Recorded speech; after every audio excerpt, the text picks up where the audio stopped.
Romains chapitre 12. Je vous exhorte donc, frères, par les compassions de Dieu, à offrir vos corps comme un sacrifice vivant, saint, agréable à Dieu, ce qui sera de votre part un culte raisonnable. Ne vous conformez pas au siècle présent, mais soyez transformés par le renouvellement de l'intelligence, afin que vous discerniez quelle est la volonté de Dieu, ce qui est bon, agréable et parfait.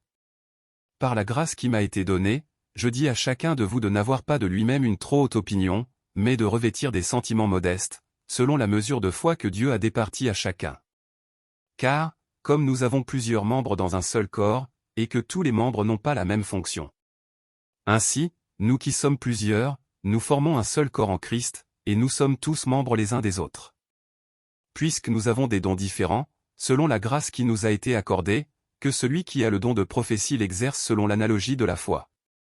Que celui qui est appelé au ministère s'attache à son ministère, que celui qui enseigne s'attache à son enseignement.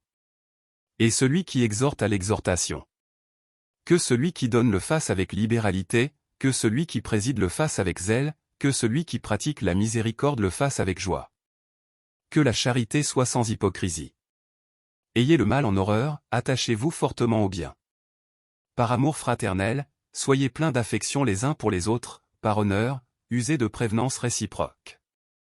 Ayez du zèle, et non de la paresse. Soyez fervents d'esprit. Servez le Seigneur. Réjouissez-vous en espérance.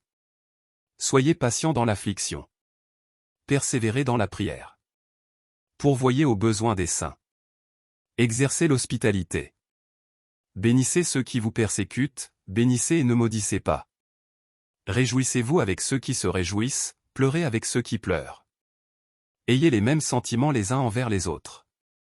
N'aspirez pas à ce qui est élevé, mais laissez-vous attirer par ce qui est humble. Ne soyez point sages à vos propres yeux. Ne rendez à personne le mal pour le mal.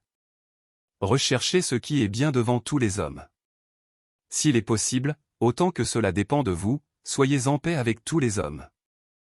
Ne vous vengez point vous-même, bien-aimés, mais laissez agir la colère, car il est écrit, « À moi la vengeance, à moi la rétribution, dit le Seigneur. » Mais si ton ennemi a faim, donne-lui à manger, s'il a soif, donne-lui à boire, car en agissant ainsi, ce sont des charbons ardents que tu amasseras sur sa tête. Ne te laisse pas vaincre par le mal, mais surmonte le mal par le bien.